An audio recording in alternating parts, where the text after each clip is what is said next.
Gold, trusted gold buyers. మీరు తాకట్టు పెట్టిన బంగారాన్ని విడిపించి ఈ రోజు ఉన్న మార్కెట్ ధరకు కొనబడను.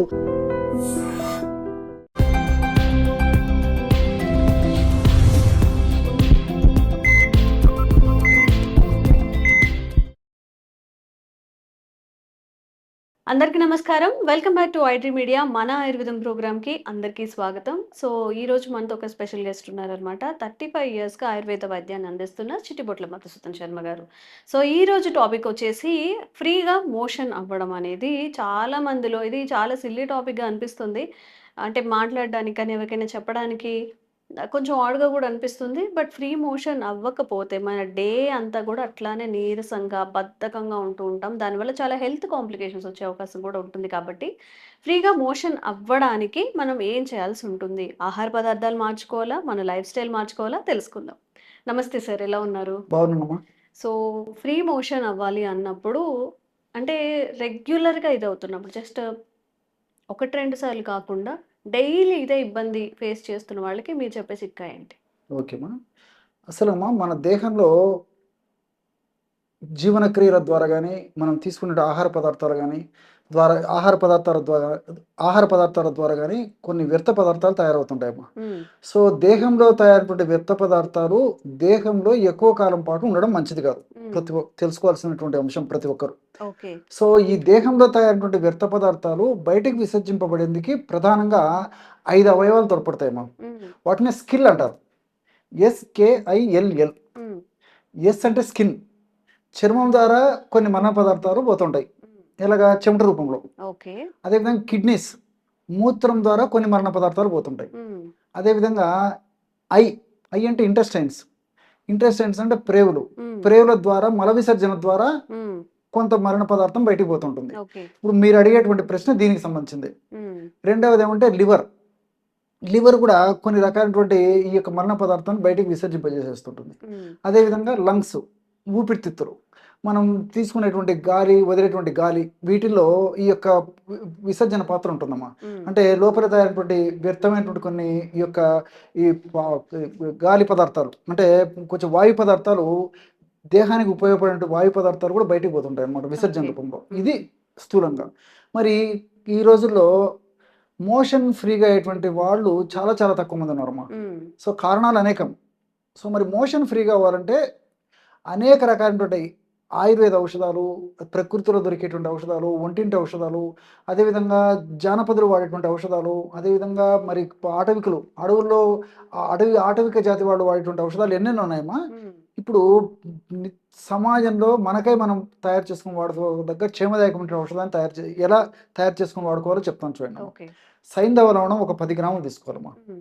సైంధవ లవణం, దీన్ని రాక్ సాల్ట్ అంటారు. హ్మ్. మనకు మార్కెట్‌లో దొరుకుతుంటుంది. గడ్డలు దొరుకుతాయి, పొడి దొరుకుతుందమ్మా. ఓకే. సో, రెండవ పదార్థము సునాముఖి. హ్మ్. గత అనేక కార్యక్రమాల్లో కూడా దీని గురించి చెప్పడం జరిగిందమ్మా. సునాముఖి ఆకు తెచ్చుకొని పౌడర్ లాగా తయారు చేసుకొని ఒక 25 గ్రామ్స్ సునాముఖి ఆకు చూర్ణం తీసుకోవాలి. హ్మ్. ఫ్రెష్‌గా మనకు చూర్ణం దొరికేట్లయితే చూర్ణమైనా తీసుకోవచ్చమ్మా. హ్మ్. ఆకు పొడి కూడా ఈజీగా తయారైపోతుంది. హ్మ్. కాబట్టి సొంతంగా తెచ్చుకొని తయారు చేసుకొని వాడుకోవడం మంచిది. హ్మ్. మూడవ పదార్థంగా శొంఠి పొడి. హ్మ్. అదొక 25 గ్రాములు తీసుకోవాలి. ఓకే. అట్లే సోంపు గింజల చూర్ణం, అదొక 25 గ్రాములు తీసుకోవాలి. హ్మ్. అమ్మా, హ్మ్. సైంధవ లవణం మాత్రం 10 గ్రాములు తీసుకోవాలి. సునామికి ఆకు పొడి, శొంఠి పొడి, సోంపు గింజల పొడి ఒక్కొక్కటి 25 గ్రాములు తీసుకోవాలి. ఓకే. సో, అన్ని పదార్థాలు బాగా కలిపేసేసి ఒక గాజు సీసాలో నిల్వ ఉంచుకొని రోజు రాత్రి పడుకునేటప్పుడమ్మా, hmm. So, half teaspoon powder నుంచి 1 టీ స్పూన్ వరకు, సమస్య తక్కువగా ఉండి, చిన్న వయసులో వాళ్ళుండి, ఇబ్బంది లేకపోతే ఇంచుమించు చాలా మందిలో హాఫ్ టీ స్పూన్ సరిపోతుందమ్మా. ఓకే. సో, సమస్య ఎక్కువగా ఉండి, మరి వయస్సు కూడా ఎక్కువగా ఉండి, వాళ్ళకి ఇతర అనుబంధ లక్షణాలుండి, హ్మ్. ఒక పట్టాన మోషన్ ఫ్రీగా కాక చాలా ఇబ్బంది పడేటువంటి వాళ్ళకైతే ఒక్క స్పూన్ వరకు వాడుకోవచ్చు. ఓకే. సో, వయస్సును బట్టి, శరీర తత్వాన్ని బట్టి, హ్మ్. వ్యాధి యొక్క వృత్తిని బట్టి, హ్మ్. ఇతర అనుబంధ లక్షణాలను బట్టి హాఫ్ టీ స్పూన్ నుంచి 1 టీ స్పూన్ వరకు రాత్రిపూట ఒక కప్పు వాటర్‌లో గోరువెచ్చని నీళ్ళలో కలిపేసి తీసుకుంటున్నారు. ఓకే. దీనివల్ల ఏమైతుందంటే కాల విరేచనం ఆరోగ్య కారణం. హ్మ్. సో, పొద్దున్నే ఆ సెన్సేషన్‌తో మెలుకువ వచ్చేస్తుంది. హ్మ్. ఎప్పుడైతే ఆ సెషన్స్ ద్వారా మెలకు వచ్చి మనం మోషన్కి వెళ్ళిపోతామో, మోషన్లో ఉన్నటువంటి మనకు ఆ మల పదార్థం తయారైన మల పదార్థం అంతా మోషన్ ద్వారా బహిర్గతం అయిపోతుంది కాబట్టి ఆ రోజంతా ఆరోగ్యంగా, హుషారుగా, ఉల్లాసంగా, ఆనందంగా ఉండడానికి అవకాశం ఏర్పడుతుంది. అదేవిధంగా ఈ విధంగా రెగ్యులర్గా జరుగుతుండడం వల్ల మరి ఉన్నటువంటి జబ్బులు త్వరగా తగ్గిపోతాయి, కొత్త కొత్త జబ్బులు రాకుండా కూడా ఉంటాయమ్మా. సో దీనివల్ల అన్ని మల్టిపుల్ బెనిఫిట్స్ ఉంటాయి.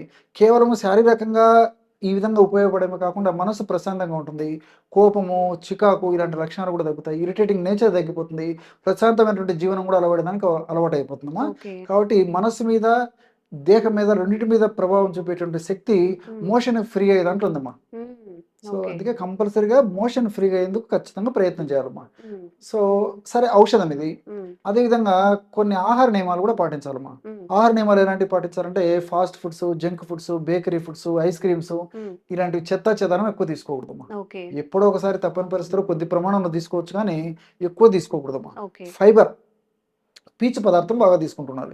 మరి అదేవిధంగా మనకు ప్రకృతిలో దొరికేటువంటి సర్వసాధారణంగా దొరికేటువంటి ఈ వెజిటబుల్స్, రా వెజిటబుల్స్ బాగా తీసుకోవాలి. డ్రై నట్స్, డ్రై ఫ్రూట్స్, అదేవిధంగా సీజనల్ ఫ్రూట్స్, మామూలు ఫ్రూట్స్, ఇవన్నీ కూడా తరచుగా ఎక్కువ తీసుకుంటూ ఉండాలమ్మా. అదేవిధంగా నీళ్ళు ఎక్కువ తాగుతుండాలి. సో కనీసం రోజుకి 3 నుంచి 5 లీటర్ల వరకు వయస్సును బట్టి, సీజన్ను బట్టి, శరీర ప్రకృతిని బట్టి, అవసరాన్ని బట్టి వాడుకుంటున్నారమ్మా. సో టయానికి ఆహారం తీసుకుంటుండాలి, టయానికి విశ్రాంతి తీసుకుంటుండాలి అమ్మా. ఇట్లా టైం ప్రకారము నేను చెప్పినటువంటి పద్ధతుల యొక్క ఫాలో అవుతూ మంచి ఆహార నియమాలు పాటిస్తూ కనీసం రోజు అరగంట నుంచి 30 గంట సేపు మనకు ఏ పరిధిలో ఏది వీలవుతుందమ్మా, వాకింగ్ కానీ, జాగింగ్ కానీ, రన్నింగ్ కానీ, స్కిప్పింగ్ కానీ, స్విమ్మింగ్ కానీ, ఏదో ఒక వ్యాయామం కూడా ఉండాలమ్మా. సో వ్యాయామం చేయడం వల్ల కూడా ప్రేవుల కదలికలు బాగా జరిగేసేసి ప్రేవుల్లో కూడా కొన్ని రకాల మంచి మంచి ఎంజైమ్స్ ఉత్పత్తి అయ్యి కూడా మోషన్ ఫ్రీగా అయ్యేందుకు కూడా వ్యాయామం కూడా పరోక్షంగా దోహదపడుతుంది అనమాట. కాబట్టి ఏమంటే ఆహార పరంగా జాగ్రత్తలు తీసుకుంటూ నేను చెప్పినటువంటి పద్ధతిలో వ్యాయామం చేస్తూ మరి ఈ యొక్క ఔషధాన్ని కొన్నాళ్ళ పాటు వాడి ఆపేసినప్పటికీ మనం పాటించేటువంటి ఆహార నియమాల ద్వారా, మనం పాటించేటువంటి జీవనశైలి విధి విధానాల ద్వారా, వ్యాయామం ద్వారా మరి మరలా ఈ సమస్య పునరావృతం కాకుండా కూడా ఉంటుందమ్మా. కాబట్టి కేవలము మందు మీదనే ఆధారపడకుండా, అంటే ఇలాంటి ఔషధం మీదనే ఆధారపడకుండా మనం తీసుకునేటువంటి జాగ్రత్తల వల్ల కూడా మరి ఈ యొక్క ఔషధ ప్రభావం మన దేహంలో దీర్ఘకాలం పాటు ఉంటూ సదా కాపాడుతున్నప్పటికీ మనం పాటించేటువంటి నియమాలు కూడా చాలా చాలా ముఖ్యం. ఇప్పుడు చాలా మంది అడుగుతుంది ఏంటంటే బిజీ లైఫ్, మీరు ఏది చెప్పినా మేము ఇంట్లో చేయలేకపోతున్నాం, బయట మార్కెట్లో అంటే రెడీ టు యూస్ అలా దొరికేవి ఏమైనా ఉన్నాయా అని చెప్పి, అలాంటివి ఏమైనా ఉన్నాయా సార్? ఉన్నాయమ్మా, చాలా చాలా ఉన్నాయమ్మా. అది కూడా చెప్తాను చూడండి. మార్కెట్లో ద్రాక్షారిష్ట అని దొరుకుతుందమ్మా. మనకు ద్రాక్ష పళ్ళతో తయారు చేస్తారు. అట్లే అభయారిష్ట అని చెప్పేసి ఒక మెడిసిన్ దొరుకుతుంది. ఇది కరక్కాయతో తయారు చేస్తారమ్మా. కరక్కాయ ప్రధాన ద్రవ్యంగా ఉపయోగించి. సో ఇవన్నీ లిక్విడ్ రూపంలో దొరుకుతాయమ్మా. సో రాత్రి పడుకునేటప్పుడు 2 టీ స్పూన్లు అంటే 10 ml ద్రాక్షారిష్ట, 10 ml అభయారిష్ట, అక్కడ 20 ml అయింది కదమ్మా, 20 ml వాటర్ కలిపేసేసి రోజు రాత్రిపూట తీసుకుంటూ ఉండడం వల్ల కూడా చాలా చక్కటి ఫలితం కలుగుతుందమ్మా. ఇదొకటి. సో ఇలాగ వాడుకోవచ్చు. మరి ఏదన్నా షుగర్ ఉన్నటువంటి వాళ్ళు కానీ, లేకపోతే ఈ మూత్ర సంబంధించినటువంటి సమస్యలు ఉంటాయమ్మా. కొంతమంది మూత్రం ఎక్కువ వస్తూ ఉంటుంది, ముఖ్యంగా రాత్రిపూట. ఇలాంటి వాళ్లకు మరి ద్రాక్షారిష్ట, అభయారిష్ట లాంటివి లిక్విడ్ రూపంలో ఉన్నటువంటి ఔషధాలు వాడుకోవడం వల్ల మరి రాత్రి యూరిన్ ఎక్కువ అయ్యేదానికి అవకాశం ఉంటుంటుంది. కాబట్టి అలాంటి వాళ్ళు మాత్రం ఈ యొక్క ఇది కాకుండా ఇప్పుడు ఈ త్రిఫల చూర్ణం ఉంది కదమ్మా, అందరికీ తెలుసమ్మా. ఈ త్రిఫల చూర్ణము, అదేవిధంగా అవిపత్తికర చూర్ణం అని చెప్పేసి దొరుకుతుందమ్మా. అవిపత్తికర చూర్ణం, త్రిఫల చూర్ణము, అవిపత్తికర చూర్ణం, ఈ 2 సమానంగా కలుపుకోవాలమ్మా. మనకు 2 మార్కెట్లో దొరుకుతాయి. 50 grams త్రిఫల చూర్ణం అయితే 50 grams అవిపత్తికర చూర్ణం. ఈ 2 పదార్థాలు బాగా కలిపేసేసి ఒక గాజు సీసాలో నిల్వ ఉంచుకొని రోజు రాత్రిపూట పడుకునేటప్పుడు 1 టీ స్పూన్ పౌడర్ని నీళ్ళలో కలిపేసి తీసుకుంటున్నారమ్మా. 1/2 టీ స్పూన్ నుంచి 1 టీ స్పూన్ వరకుమా. ఇంతకుముందు నేనైతే ఏదైతే ఈ యొక్క సైంధవరణము, శొంఠి, సునాముకి, సోపు గింజలతో తయారు చేసుకున్నటువంటి పొడి డోస్ చెప్పాను, ఈ యొక్క పొడిని కూడా అదే డోస్లో వాడుకోవచ్చమ్మా. అంటే 1/2 టీ స్పూన్ నుంచి 1 టీ స్పూన్ వరకు ఒక 50 ml గోరువెచ్చని నీళ్ళలో కలిపి తీసుకున్నప్పటికీ కాలవిరేచనం ఆరోగ్య కారణం. సో టయానికి ఆ సెన్సేషన్ ద్వారా మెలకు వచ్చేసి మోషన్ ఫ్రీ అయ్యేందుకు ఉపయోగపడుతుందమ్మా. ఓకే. కాబట్టి అంటే మరి నేను చెప్పినటువంటి ఈ చిట్కా రూపంలో ఉన్నటువంటి ఔషధాన్ని సొంతంగా తయారు చేసుకుని వాడుకోవడం ఒకటి. హ్మ్. అలాంటి వాడుకునేటువంటి వాళ్ళు మీరు అడిగినట్లు మార్కెట్లో కూడా మంచి మంచి మెడిసిన్స్ దొరుకుతాయి కాబట్టి మరి ఈ మెడిసిన్స్ వాడుకున్నా సరిపోతుందమ్మా. ఓకే. కానీ ఆహార నియమాలు, అదేవిధంగా వ్యాయామము, జీవనశైలి విధి విధానాలు నేను చెప్పినటువంటి పద్ధతిలో పాటించడం కూడా చాలా చాలా ముఖ్యం అమ్మా. ఓకే. సో సార్ చెప్పిన విధి విధానాల్ని పాటిస్తూ మీ లైఫ్ స్టైల్‌లో కొన్ని చేంజెస్ చేసుకుంటే ఈ సమస్యకి చక్కని పరిష్కారం లభిస్తుంది. తప్పకుండా ట్రై చేయండి. అవసరం ఉన్న వాళ్ళకి ఈ వీడియో ఫార్వర్డ్ చేయండి. Thank you sir. Thank you so okay much. అమ్మా.